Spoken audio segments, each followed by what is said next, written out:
আসসালামু আলাইকুম বন্ধুরা, চলে আসলাম চরসিন্দুর হাই স্কুল মাঠে। খেলাধুলা যে আসলে মনটা খুব এই শীতের মধ্যেও চলে আসলাম। এই যে দেখেন আমাদের পিছনে গোল সার্কেলের খেলা হবে আজকে। আমরা ট্রাইসিট নিয়েছি। আমাদের আজকে খেলা হলো সুলতানপুর লঞ্চঘাট ভার্সেস সাদারচর। সবাই আমার টিমের জন্য দোয়া করবেন। আমরা খুবই হ্যাপি ফিল করতেছি, যদিও খেলা এখন শুরু হয় নাই, কিছুক্ষণের মধ্যে খেলা শুরু হয়ে যাবে। খুব ভালো লাগতেছে চরসিন্দুর হাই স্কুল মাঠে।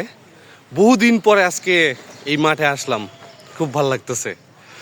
যদিও সকাল সকাল একটা ইনজুরি হাতের মধ্যে, এই খেলা উপলক্ষে আসতেছিলাম, হাতে ব্যথা পাইছি। তারপরেও ভাই খেলাধুলার নাম যখন নিছি তখনই মনে হচ্ছে যে না, এই শীতের মধ্যেও খেলাধুলা করব। অনেক দিন পর খেলাধুলা করতেছি, ভালো লাগতেছে খুব।